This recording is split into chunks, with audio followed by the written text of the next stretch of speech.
Bently an Egg, Story and Pictures by William Joyce.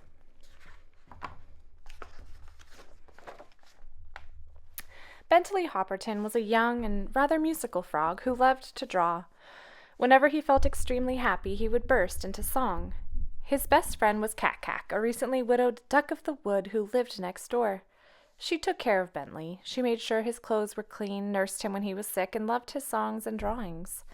"Oh, sing to me, Bently," she'd say, and happy in the company of his one true friend, Bently would sing his heart out. But one day, Kack Kack forgot to ask Bently to sing, and she forgot to look at his drawings, and in fact she forgot Bently altogether. At sunset, Bently went looking for Kack Kack and found her sitting very quietly on her nest. "Look, Bently," she said proudly, rising.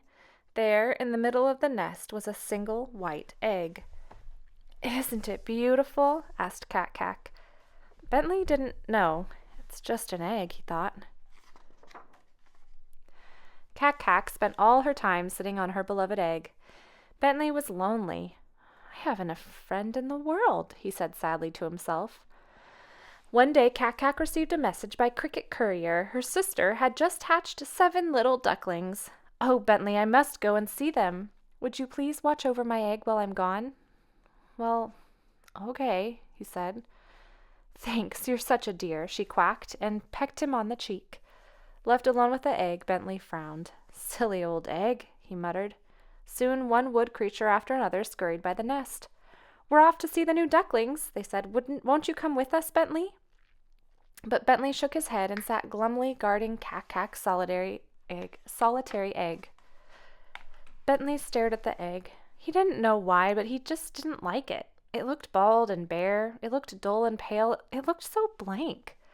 Then he had an idea. He would paint the egg. He did a beautiful job, a masterful and extraordinary job. The egg looked dazzling. Never in the history of the wood had there been such a special egg. "Now this is an egg a frog could get attached to," said Bently proudly, then pulled out his banjo and began to sing. "Oh, special egg, oh, roundy egg, oh, splendid, artful Bently egg, I painted you with feelings too mysterious to say to you." Bently felt happy beyond words. Suddenly there was a great rustling. Tree limbs crackled, shouts echoed. There was a boy in the woods.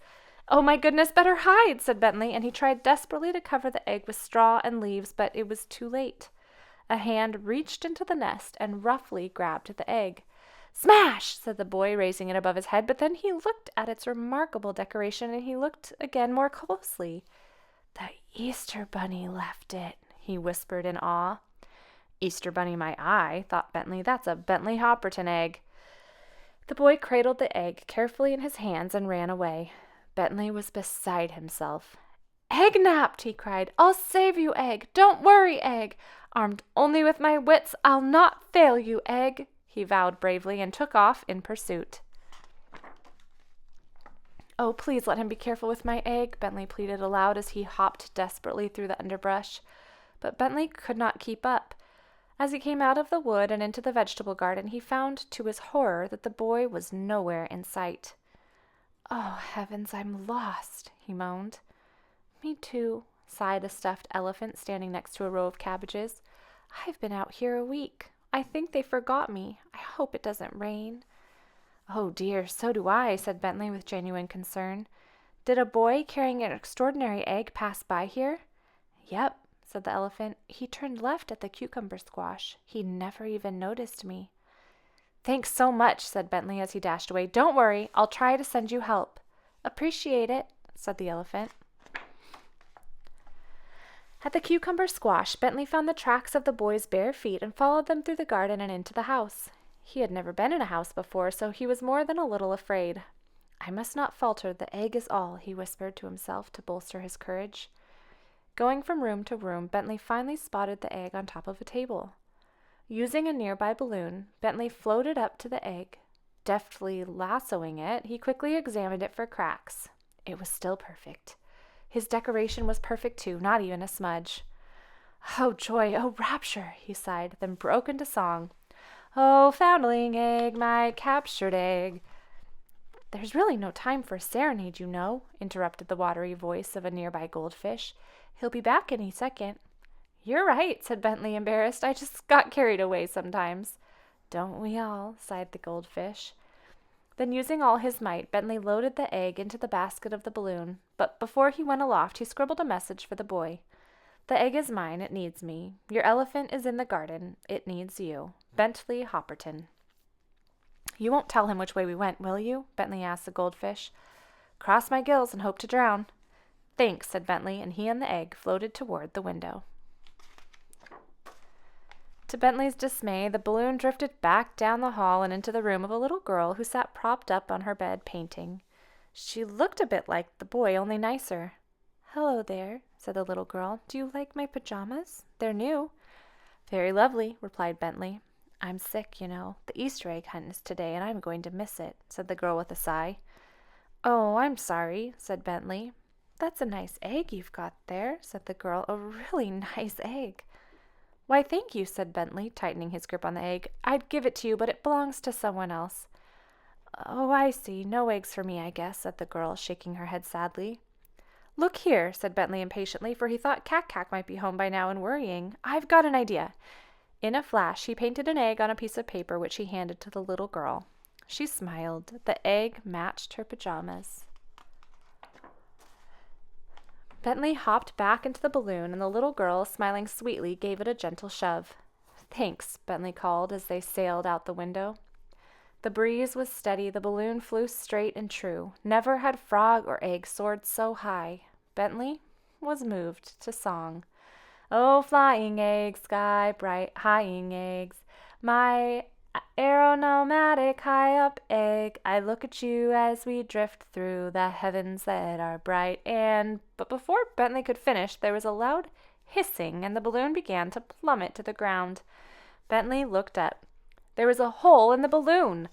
Bentley looked down. There was an Easter egg hunt just below them. They were headed straight for a lady in a great big hat. Bentley shut his eyes and clutched the egg for dear life. The balloon smacked down onto the woman's head, and Bentley and the egg spilled out onto her hat. Daphne! Daphne, there's a frog on your hat! Someone screamed.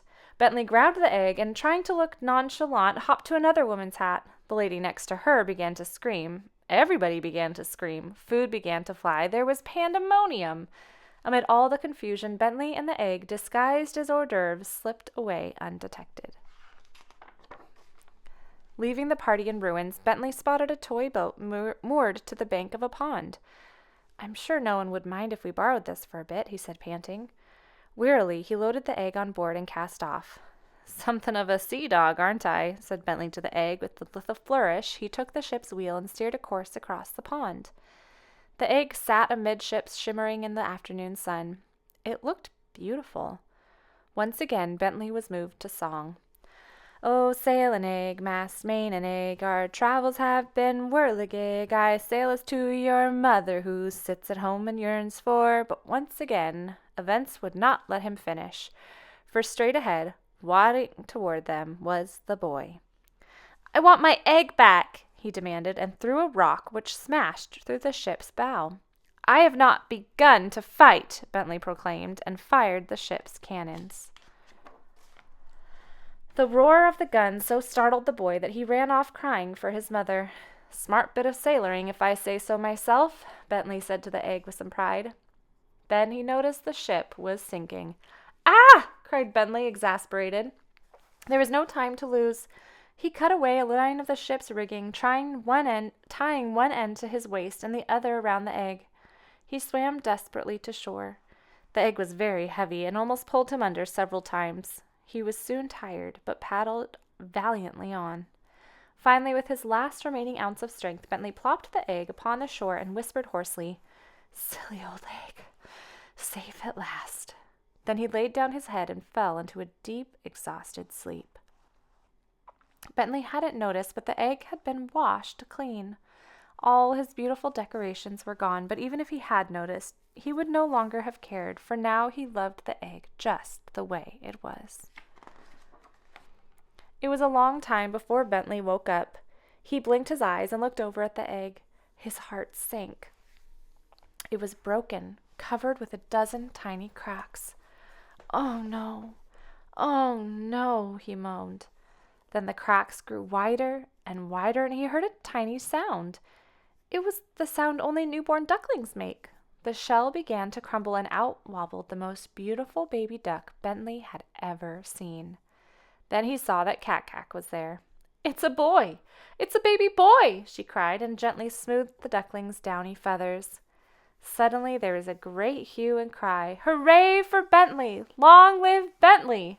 Startled, Bently looked around. It seemed every creature in the wood was there. Bugs, birds, squirrels. "I think I'll name him Ben after you," said Kack Kack, helping Bently to his feet. "It's the least I can do with all you've done." "All I've done? How did you find out?" "Well, a goldfish told a gnat, and the gnat told some of us," said a turtle. "And a little girl told a butterfly, and the butterfly told most of us," said a wren. "And an elephant told a rabbit, and the rabbit told all of us," said a squirrel. "It seems you have quite a few friends now," said Kack Kack. "I'm so proud of you, Bently."